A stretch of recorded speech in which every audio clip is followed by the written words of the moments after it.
Wow, Utti TouthokA Ngasidi. Lay Chandon Puba. Fazadri Yam.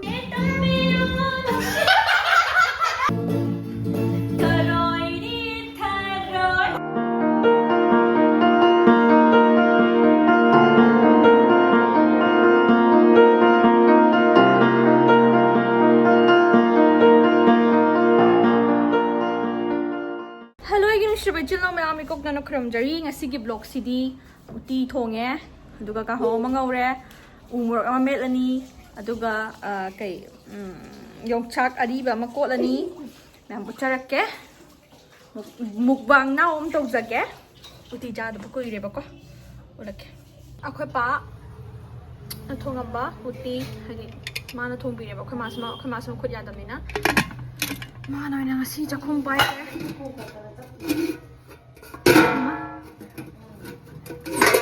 the layer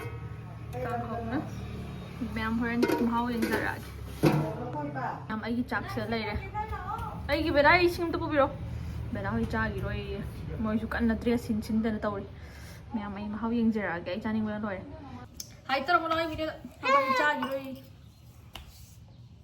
udre badana udre ma'am chab ho jara again Pai ka dum char. Mataliyo. Ito ba siya sa abro?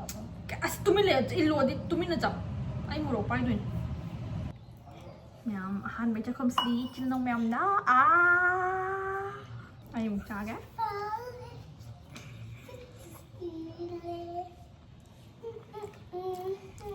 Cha sung da chao da. Pen ma kon no ngoài cha ba. Trên là chai cho tao bảo hảo á má ăn chặt là đây đây phần đến anh ta nó chạm ra kìa tao nó con nào ai chạm của nó chai các bạn tao làm cái style của chai tốt rồi Bella cô chụp củ không anh đâu chụp ai ở đây đi đâu từ làm bia nhé thôi đấy càng hấu happening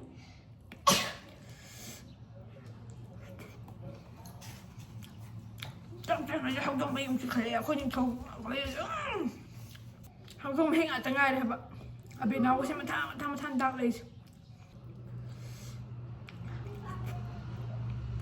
không trong mấy ông chị phải không ạ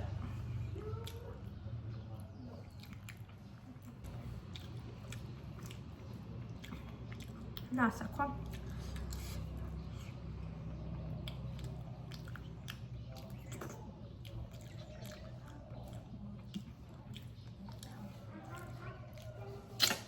wow biết là sự mang ra sắp tập tay ra thôn tập tay một tung như này thì mình cha bớt rồi đấy cha bớt rồi nó còn đi phèn đu rồi ghé không nói cha bớt rồi bây giờ khăng đây sorry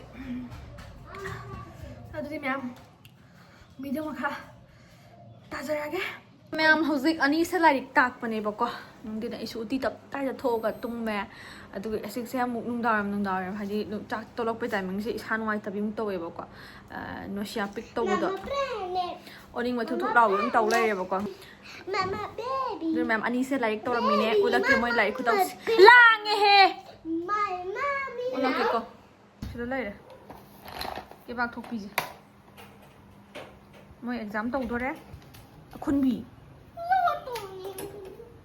tao cái nó có băng thật bớt xíu Bella kapan bak yening bakang bugi puruk kan ya nan manja tanya Shak sih kok mami naik tok tok sih tadi Daddy ko kasama Dias cing mana Dias Tete ai ko kasama ko sana ang sindi ay wai pa ga i ko sa timbo Pero boy do. Yung di ba? Asida lay. Ada nate. Amro. Yan amro. Sinabi na ko i. Ako'y Benay ko i yung hangga. Benay ko i. Sige, hindi ba hirapan niya? Kautok din ako mamo. Ada yung mutam diba? Di ko yung like to. Mama, iya dah. No so kang pasti.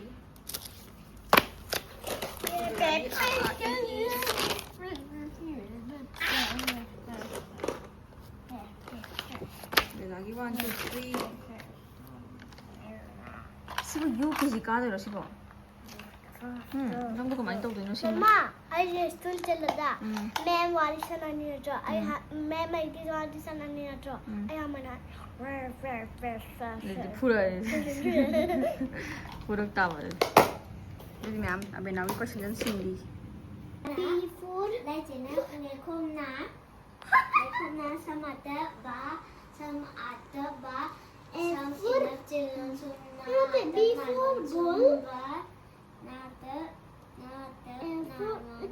before ball Jepangna aku maksana ni Adiamit na ina maka amani. Adiamit na ina. Bentar oke. Amani. Lalu.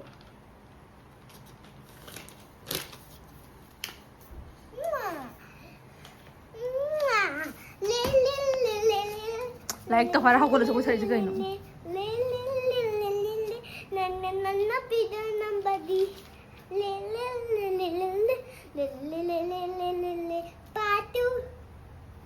Patu. Patu.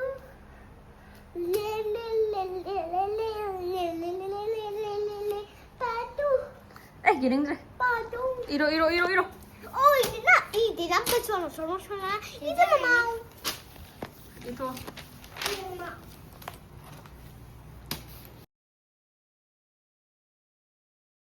Good morning. Ngasi na next morning oidoine.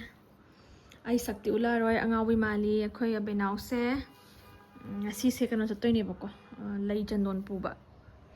Di kere madiam phajaba thibe mami pang thora kani khalake. Haji phobi tumba lei.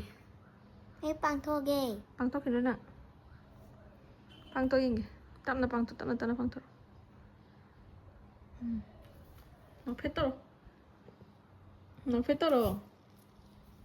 Ne hola kana. Ne hola kana hone. मैं my dress इधर ले रहा है कोई blouse इधर ले रहा है Mama, I me tau to. अभी मैम नौशन की क्या Mama. पैसे दो मुझे रहा Mama, I nan phone the tan to do ne da. बस क्या वाला है ग्रे फनेक से क्रैक खोंग दोन देना मक्की को ma'am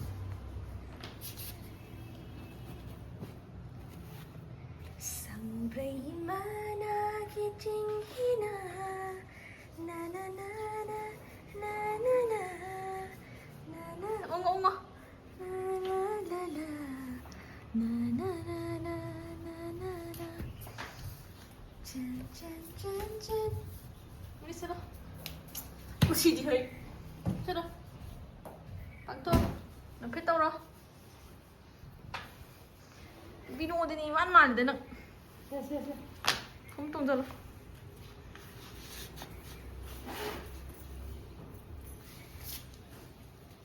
không tung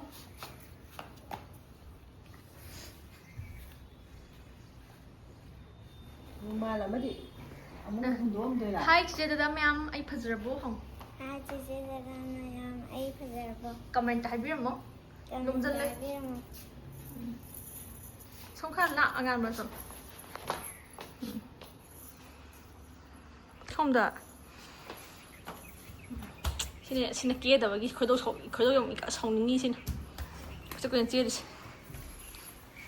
thật ra đấy bố sống tao rồi bố sống tao rồi is my post yoga to sale cái đi ai kia bây giờ cái pin đi ba 500 100 phẳng đó đi Abenao di mabili sila. Mabili sila. Mabili ang pasawi. Ma'am, moi chakidore. Chachar sanu, horen. Ana rasiko. Ma'am. Fazadru yengo ma'am. Ama zaki bahu gibi. Tasik ay biyo la misakala man khasum la. Pa khajala kani. Ame ladi but malan ni manduli ka malan jan. Ma'am. Chachagi phane. Chachai puri. Chachagi phi matat segai bia. Aduga ma'am chandon sidi ignore tawbiroko. Akhoi lei sane ba ai chandon thim sungai te ba aduma chacha thin bagi mas thinni ba. Is mang ti ka su dro sanak sen narai ge su dro khoi dia. Mask ki mari ne sebdari je ma'am. Hodio. As. Ma'am phazabram thangudana. Hango. Acting jo. Chacha sidi acting haitadana.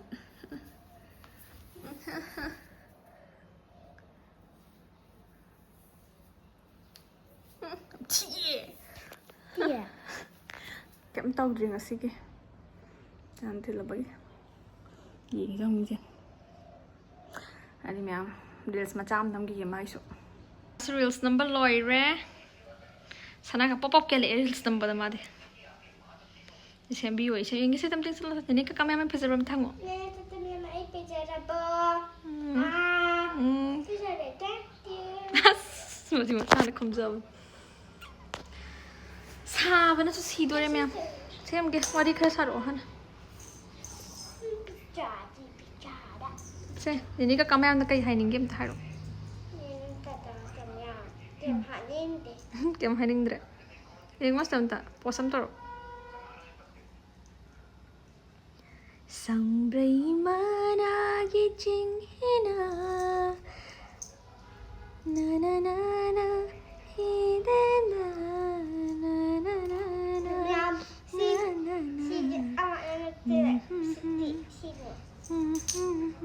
Sang brai mana nghe trinh hina. Cậu thôi khi vậy ta. Na na na na hi den da ching hi sambalang li. Malang ba pa khum ge. Oh. Ma này. Chất tuệ này. Tất ra sụp. Lá đi. Horen ngak dar. Adi ma'am horen amuk. Abenao la kan do chira ge srangi to shalo sem to. 안녕하세요. Hojik la e. Phasi herak pana. Mari pirin. Nasla. Phaza mandir ba thamu. Phaza mandir mari piri ne asa pocha. 진짜 가지잖아. 진짜로. 그게 또 이제 Yes, thank you. Mai pibiro. 많이 대시 하나 빨고 뭐를 생긴. 이렇게 바뀌고 있거든. Wow. Mà bên nông phải lẽ mà phim nó không tốt khi ghé. Làm phải dùng pot chia tập pot lấy ra. Tập pot ra.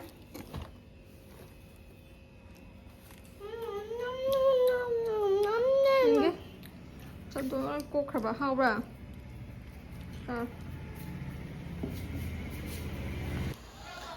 아니 tuition charamdagi megi chadore ai sunga singarang de san ino noi thudina video se mate mate on namma leire me amaro biroi nenge bela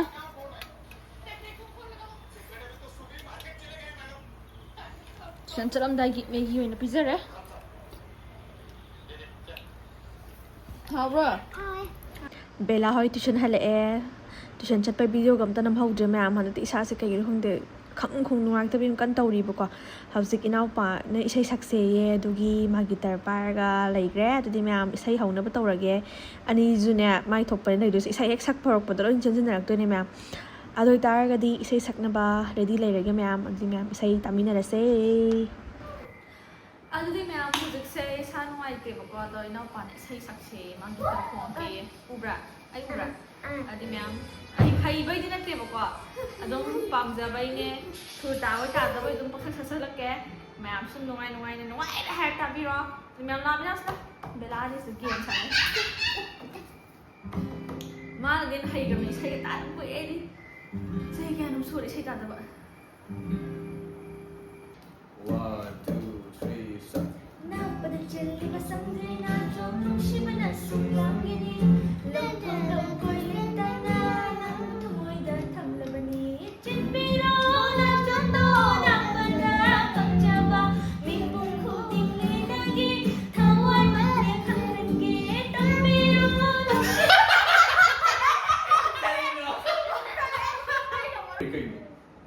시부 데이트. 왜 앞에 이상해 또 지금 내 뒤가 왜 이렇게 하고 있단 말이야 생색 또 먹고 이래요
1, 2.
안강이 dance တော့ရပါလိမ့် 1, 2, 3. Hey, soy drabani, longok na upe, soy drabani, kut na pare, nan thok tu na chin bayar roy, nan thok tu na chin bayar roy. Shiva, kang lapang mi kok ta kai na ba, nan thok kim bang ani jawani, taxi son do na tok jani, mata nushi mira basu nushi mira basu ai Shiva di, jam tara roy, taroy ni taroy. Charity got tham, tharoy tharoy, lum tharoy, tharoy tharoy, nai tharoy, hey tharoy tharoy, lekang tharoy, tharoy tharoy, chabaya taba. Yeah! 오케이 쳤대봐 머리에 민데.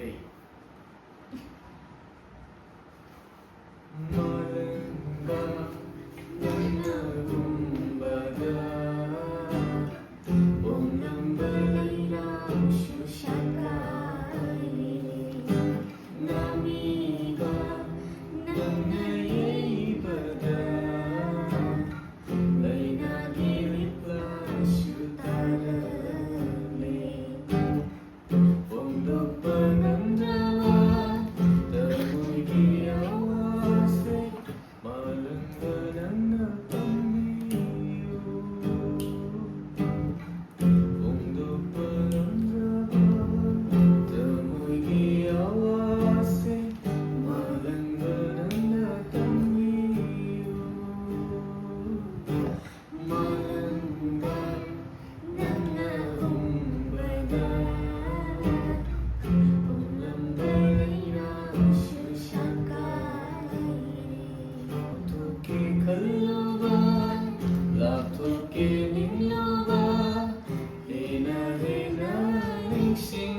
ꯅꯨꯄꯥꯔꯗ ꯑꯗꯨꯗ ꯑꯩꯅꯗꯤ ꯐꯖꯩ ꯍꯥꯏꯕ ꯇꯠꯄ ꯂꯣꯏꯔꯛꯄ ꯌꯥꯔꯦ ꯑꯗꯨꯗꯤ ꯃꯌꯥꯝ ꯍꯧꯖꯤꯛ ꯉꯁꯤꯒꯤꯗꯤ ꯏꯁꯩꯁꯤꯗ ꯃꯇꯥꯡꯁꯤꯗ ꯚꯤꯗꯤꯑꯣꯁꯦ ꯂꯣꯏꯁꯤꯟꯖꯔꯒꯦ ꯏꯁꯩꯁꯦ ꯇꯝ ꯀꯨꯏꯔꯦ ꯆꯍꯤ 10-15 ꯑꯗꯨꯃꯥꯏꯅ ꯁꯨꯔꯦꯕꯀꯣ ꯏꯁꯩꯒ ꯇꯥꯗꯕ ꯂꯤꯔꯤꯛꯁꯀ ꯑꯝꯇ ꯐꯥꯗ꯭ꯔꯦꯕ